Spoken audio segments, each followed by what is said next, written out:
everyone, welcome back to the online lecture series of fluid mechanics. We are in the second module of fluid mechanics, which is fluid statics, and so far we have determined the expression of the fundamental equation of hydrostatics. The fundamental equation of hydrostatics enables us to give an expression for the hydrostatic pressure of at any point corresponding to another point which is at a vertical height of say h, or recalling, if we have say 2 points in a fluid which is static, suppose this is point 1 and this is point 2, and both are having a vertical distance of say h units. So using the fundamental equation of hydrostatic, we can find out the absolute pressure at point 2 in terms of the absolute pressure at point 1. So we have P2 absolute is equal to P1 absolute plus rho g h, where rho represents the density of the fluid which we are considering and h is the vertical distance between the two given points. Now suppose let us now consider an expanse of a static fluid with a free surface, or rather we say that the point 1 is, it corresponds to a free surface. So let us say that this point 1 is at the free surface of the static fluid. So this is the free surface, which means that this free surface is subjected to atmospheric pressure P atmospheric. So in this case we will say that P1 absolute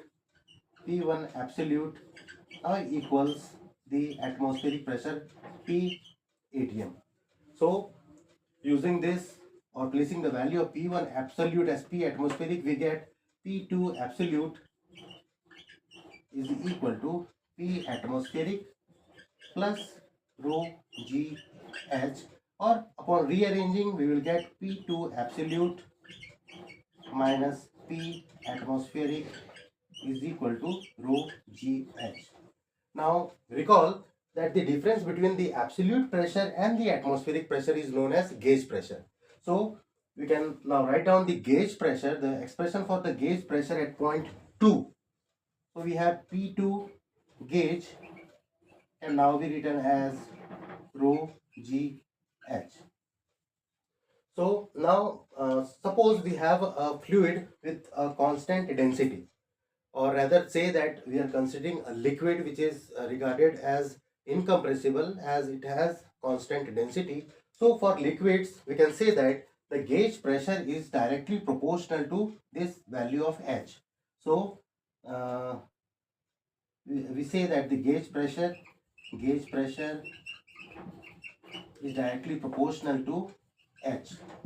Now the direct proportionality between the gauge pressure and the vertical depression of the 2 points, or the vertical depression of the point 2 with respect to the free surface, enables us to visualize pressure in terms of this vertical depression h. As we can write down from this equation, we can now write down h is equal to P upon rho g. So here we are taking P2. For any general case we can write down h is equal to P upon rho g. Now this h is known as the pressure head. H is called the pressure head corresponding to pressure P, to any pressure say P, or the gauge pressure P.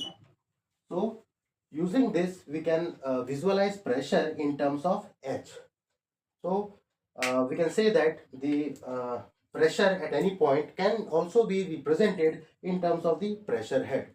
Now this is true for cases where we have free surfaces. Now what if we have closed pipes, or a fluid in a closed container? Suppose if we have a closed pipe, say this is a closed pipe, and we are asked to calculate or determine the gauge pressure at point, say this is any point, say 1, and here we have the fluid. So how to determine the gauge pressure in this case? As in the above case we have used the free surface, here we do not have a free surface. So can we calculate or determine the gauge pressure in this case? Yes, it is possible. It is possible by using a very simple device. The device is consist of a long, say, glass tube, which may be connected. The glass tube will be of sufficient length, and this may be connected to the pipe, the closed pipe, at any point. So we have, let us say that this is the glass tube which we are connecting at this point.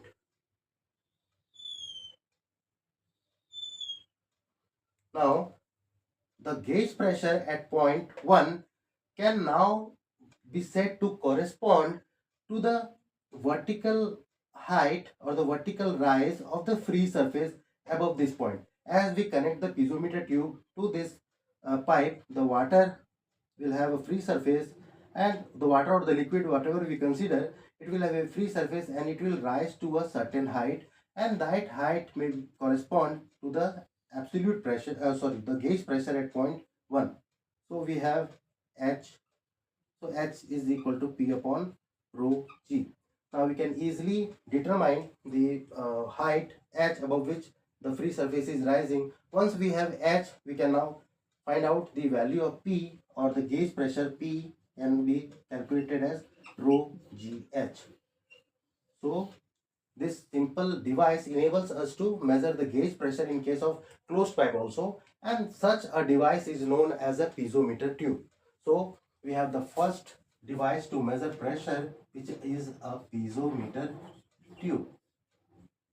Piezometer tube. Now remember, this piezometer tube can be connected to any point in the closed pipe, or let us say that if we connect it like this, at this point if we connect the piezometer tube, still the water will rise, and it will rise to the same vertical distance, and that H will correspond to the gauge pressure at this point. So if we consider the gauge, if we consider the piezometer to be connected at this point or any other point, we can connect it like this also.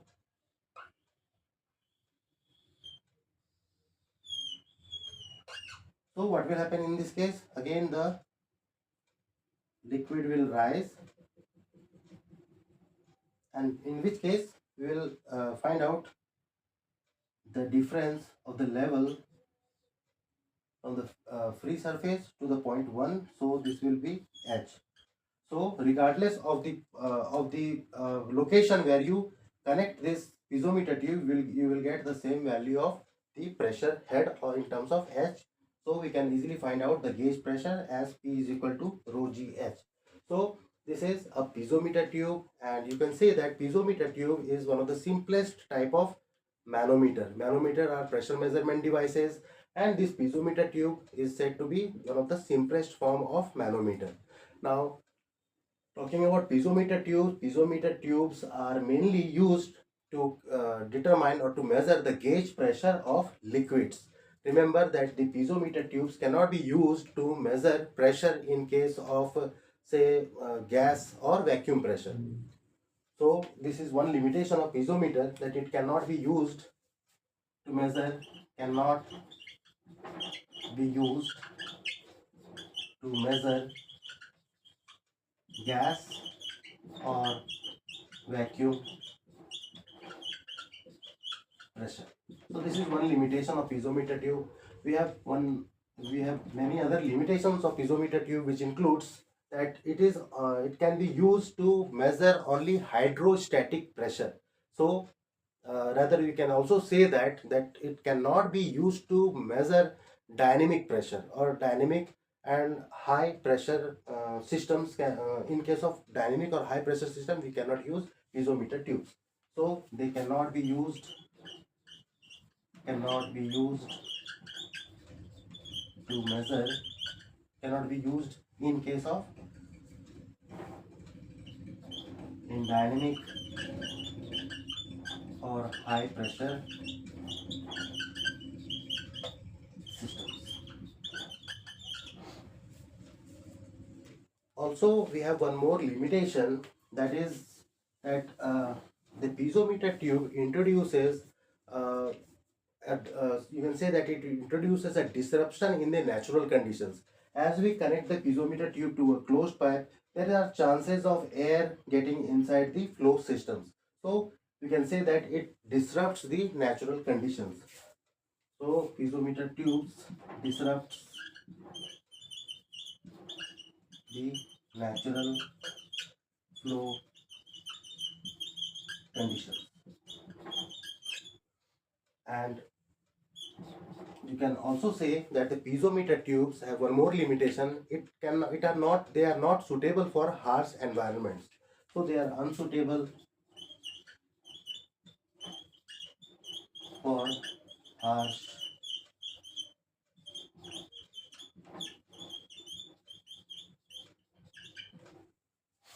Now looking on to these limitations, you may think that the piezometer tubes may have very limited use. Rather, piezometer tubes have they are used in numerous applications in engineering sciences and systems involving fluids. How is that possible? It is possible by using several mechanisms along with these piezometer tubes. Several mechanisms includes the use of diaphragms or tension wires, or even the pneumatic systems are used along with the piezometer tubes, which measures the you can say.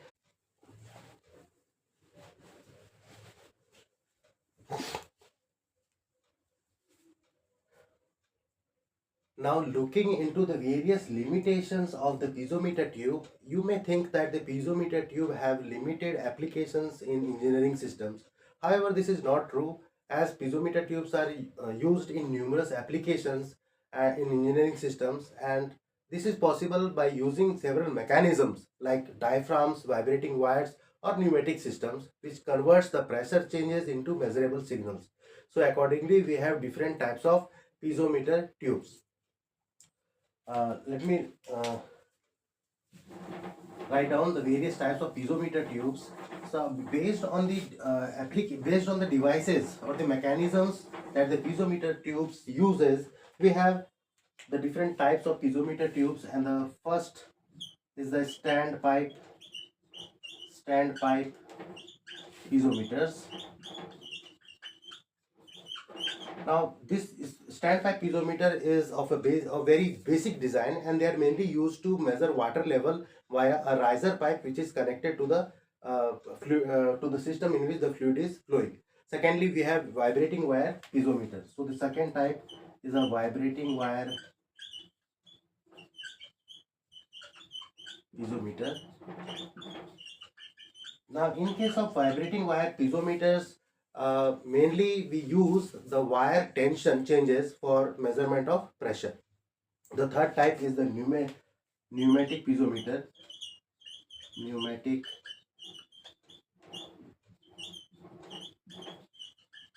piezometers. As the name itself indicates, the term pneumatic is mainly used when we use gases. So here it operates by using gas pressure, and they are suitable for boreholes and fills. And fourth type is the hydraulic piezometers. We have hydraulic piezometers also, which uses the principle of hydraulics to operate. And lastly, we have the tungsten piezometer. The tungsten piezometer,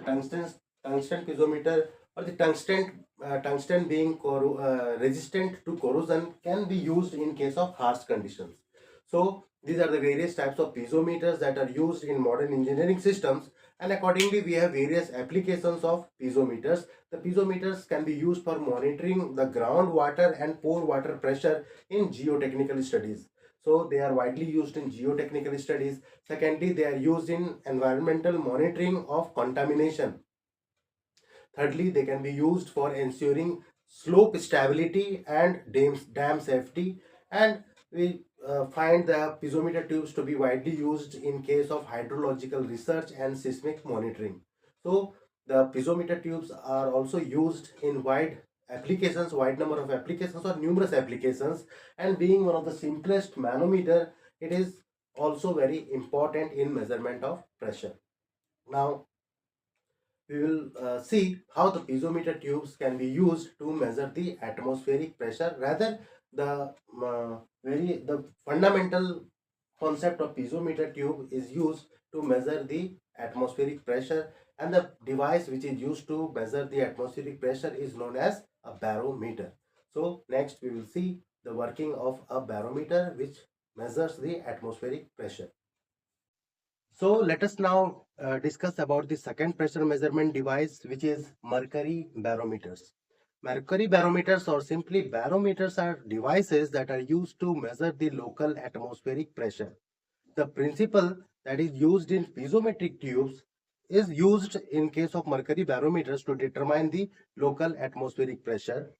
Now the question arises, why we use mercury in barometers. There are two answers for this, or two reasons behind this. The first reason is that the density of mercury is sufficiently high for a relative short column to be obtained, or you can say that the mercury is having a high density, so the column of mercury, the rise of the mercury that we will obtain to represent the atmospheric pressure, would be obtained in a short height. Secondly, the mercury is having a small vapor pressure at normal temperature.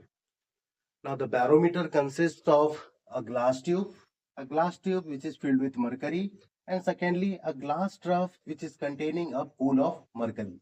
The glass trough also contains a scale for measurement of the height up to which the mercury slides down or rises up. As in this case, it slides down. Now, the working of barometer. The glass tube containing mercury is inverted and inserted into the pool of mercury. Now what happens in this case, that if we insert the glass tube, the mercury in the glass tube slides down, leaving behind a free space at the top of the glass tube, and which eventually fills with the mercury vapors. Now, a perfect vacuum at the top of the glass tube is never possible, even if there is no air present, and the space would be filled with mercury vapors only. And we will say that the pressure at this region will simply be equal to the vapor pressure of mercury. Now, let us try to find out this value of H. The H represents H will indicate the atmospheric pressure. So let us try to find out the pressure relationship between the points A and this point. By using the same principle as we have used in piezometric tubes, we can say that PA, we know that pressure below is equal to pressure above plus rho GH. So in this case also, we will say that PA will be equal to the pressure above is PV plus rho mercury GH. Now, the pressure PA also equals to the pressure PB, because the pressure along the horizontal for a given fluid is always equal. So, we have PA equal to PB, which is equal to the P atmospheric, as the pool of mercury is subjected to atmospheric pressure. So, the pressure at point B will be equal to P atmospheric. Now, substituting the value of this PA into our first equation, we get P atmospheric is equal to PV plus rho mgh. Now about the value of the vapor pressure of mercury, as we have already seen that the vapor pressure of mercury is small. In fact, at 20 degrees Celsius, the vapor pressure of mercury PV is equal to 0.16 times the P atmospheric. So, where P atmospheric is equal to 1.0132 into 10 raised to the power 5 Newton per meter square. So we can say that the vapor pressure of mercury is negligibly small when we compare it with the atmospheric pressure. So we will consider the PV to be equal to almost equal to 0, or we can say that a condition of almost vacuum gets created, as in this case, and that condition of almost vacuum is known as Torricellian vacuum. So here we actually get a Torricellian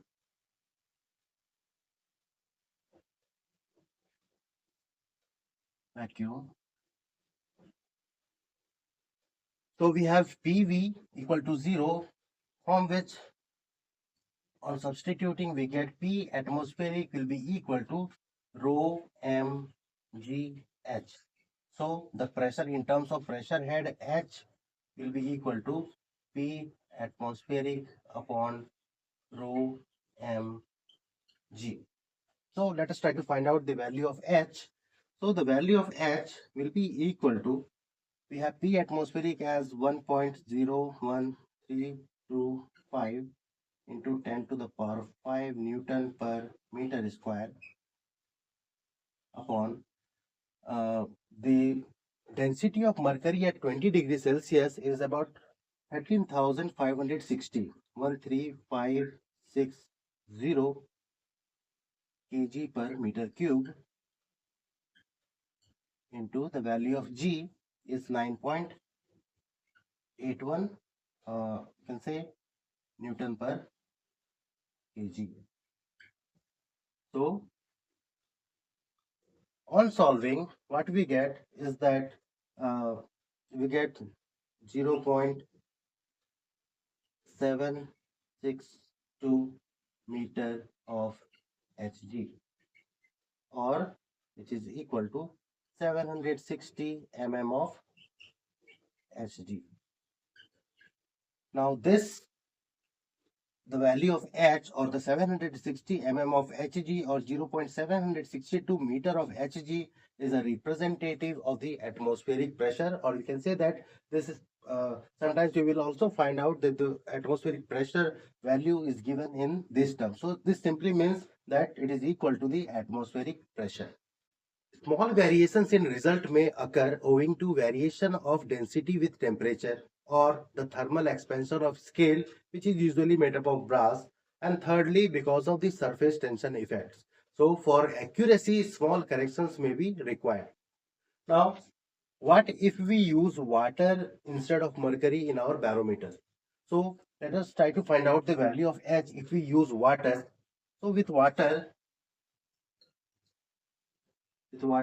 H will be calculated as 1.01325 into 10 raised to the power 5 Newton per meter square upon the density is 1000 kg per meter cube into 9.81 Newton per kg. So upon solving, we will get the value of H as 10.4 meter. So if water was used instead of mercury, the corresponding height of the column would be about 10.4 meter, provided that there exists a perfect vacuum at the top of the glass tube or at the top of the water column. However, the vapor pressure of water at ordinary temperature is appreciable.